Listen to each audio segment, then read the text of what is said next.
जयपुर विकास आयुक्त मंजू राजपाल ने बुधवार को जेडीए के चिंतन सभागार में प्रवर्तन शाखा के अधिकारियों के साथ प्रवर्तन शाखा की समीक्षा बैठक ली।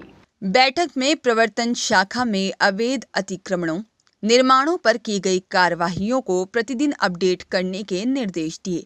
प्रवर्तन शाखा द्वारा साप्ताहिक और मासिक रूप से प्राथमिकता के आधार पर श्रेणीवार कार्य योजना बनाकर अवैध अतिक्रमणों, निर्माणों पर कार्रवाई किए जाने के निर्देश दिए। अवैध निर्माणकर्ता द्वारा माननीय न्यायालय में प्रस्तुत शपथ पत्र के आधार पर सील खुलने के पश्चात प्रवर्तन शाखा द्वारा यह सुनिश्चित किया जाए कि प्रस्तुत शपथ पत्र की अनुपालना की गई है या नहीं।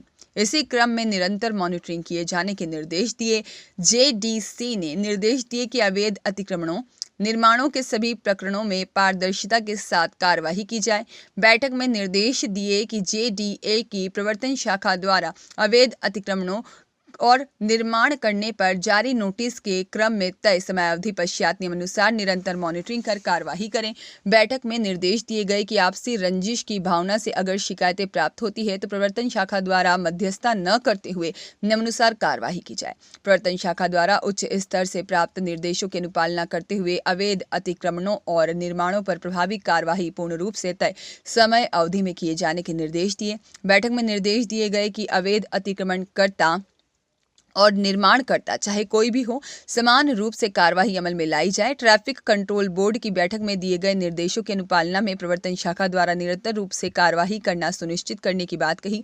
बैठक में प्रवर्तन शाखा को निर्देश दिए गए हैं कि मुख्य सड़कों पर अवैध तरीके से स्ट्रीट वेंडरों को बैठने नहीं दिया जाए। प्रवर्तन शाखा को निर्देश दिए कि सरकारी भूमियों पर अतिक्रमण हटाने हेतु जोनवार कार्यवाही के स्थान पर सरकारी भूमि पर अतिक्रमण हटाने के लिए SOP बनाई जाकर अतिक्रमण हटाने की कार्यवाही की जाए, जिसमें 2 टीम गठित की जाए। प्रत्येक टीम में लैंड बैंक शाखा से 2 अमीन और पटवारी प्रवर्तन शाखा के अधिकारी के साथ मिलकर कार्य करेंगे। जेडीए द्वारा अतिक्रमण मुक्त करवाई गई सरकारी भूमि पर तारबंदी और जेडीए संपत्ति बोर्ड लगाने के निर्देश दिए। जेडीसी द्वारा प्रवर्तन शाखा को निर्देश दिए कि अवैध अतिक्रमणों और निर्माणों पर किसी भी तरह की कार्यवाही करने से पूर्व आवश्यक और ठोस साक्ष्य प्राप्त करने के बाद ही नियमानुसार कार्यवाही करें।